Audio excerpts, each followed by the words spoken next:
exploded, and Roxy could smell grapefruit as she turned around and saw the other cop and Amelia in a battle to the death. Amelia didn't look so good, so when Amelia and the cop fell behind the far side of the cruiser, Roxy made a run for it. The next thing Roxy knew, she was lying in an alley looking up at the sky, completely frozen, just like before. Amelia was holding a pendant that was hanging from her neck that she had taken from the cruiser, and she took a small stone from it and placed it upon Roxy's forehead, not to transfer her consciousness into Roxy, and Roxy's into hers, but simply to probe Roxy's mind for some answers.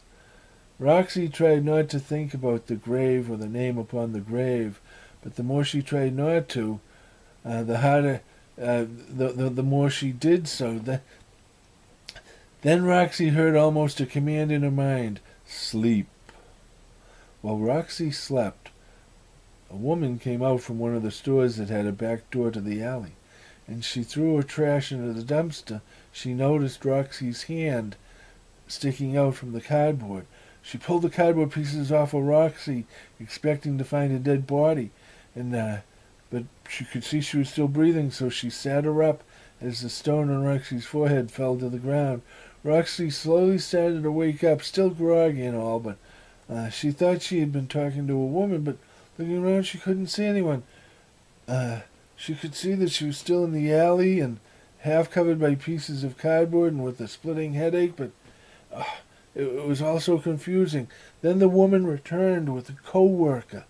"I'm fine," said Roxy. She tried to assure them, but they insisted that she come into their restaurant for a bowl of soup. She complied, but the first time their attention went elsewhere, she bolted out the door and was gone. When Roxy got home, she intended to tell her father everything and warn him of the danger. But when she saw her dad, she was struck by the same feeling, a sixth sense of danger. And as she watched her father, she noticed that he moved different. So she just went to bed. Later her father called her down for dinner, but she said she wasn't hungry. That night she crawled out of the bed and returned to the cemetery. She dug and dug at Carlo Callida's grave, but the crown was gone. So Roxy finally gave up and walked away in a circle. And as she crouched in the circle, in the shadows, observing the grave, she saw her father there, and he was running a blue light over the grave. And then after picking up a cyber scent, walking away with the device in his hand, leading the way. Roxy returned to the alley and found several stones, any one of which could have been the stone that Amelia had placed upon her forehead. So she collected them all. She never shared the story about the stones with anyone, but everything else about what had happened to her, she wrote down and published it in her high school newspaper, the Screaming Eagle. Because of that article and its link to an actual murder or two, the police interviewed Roxy in depth, and they finally let her go, and they promised to do everything in their power to find her father, but she knew they never would. At home, looking at the stones, Roxy thought to herself, "I don't know how, but somehow I'm going to get to the bottom of this, or else my name isn't Roxy Rose Bustan." Years later, Roxy had become a successful owner of scientist and owner of her own lab. And she took each one of these stones that she had collected that day in the alley and made each one into a necklace that she placed around the neck of a mouse. One day she got a strange vibe from one of the mice. She knew it was looking at her. She had this sense that something wasn't right, and so she quietly pressed the button under her desk and filled the mouse cages with knockout gas. So now she knew which one was the stone. While the mouse slept, the mechanical arm removed the stone from around, snipped the necklace and removed the stone from around the cat and dropped it out, removed it from the cage. And when the mouse awoke, it was angry, frightened, and confused. Roxy held up a picture of her nanny and said to the mouse, "Are you Amelia?" And the mouse wrestled. Then she said, Are you looking for Amelia?" Again the mouse wrestled. This isn't getting me anywhere. But Roxy had a matrix chip in a tiny mouse hat. That she had dropped into. She had the mechanical arm drop it into the cage. "Put this on. It will allow us to meet in a computer-generated virtual reality matrix, where hopefully we can talk." The mouse struggled to put on the hat. It rested its head up against the wall to put pressure on the chip as Roxy put on a pair of virtual reality glasses.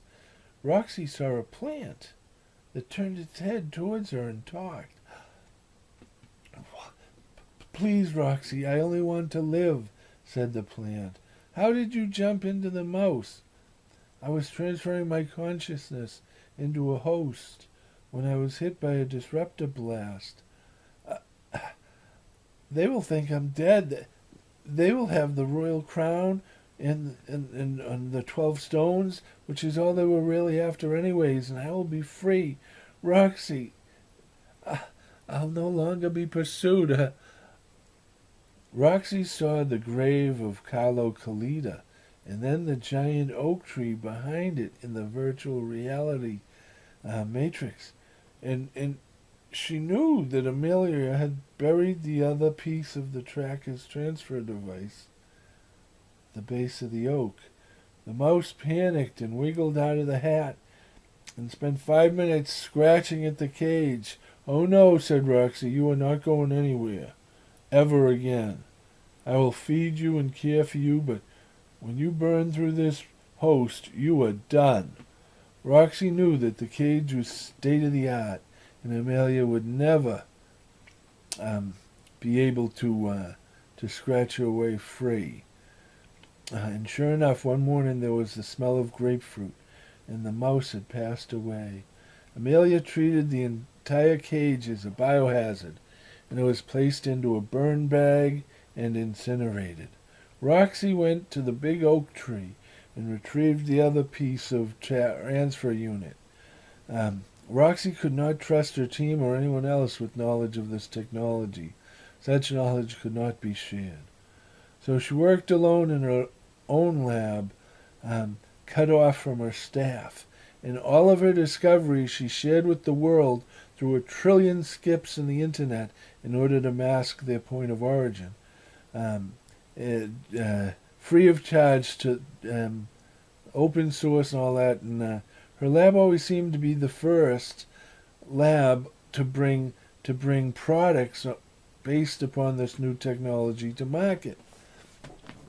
They denied any pre-knowledge, of course, but many people had their suspicions.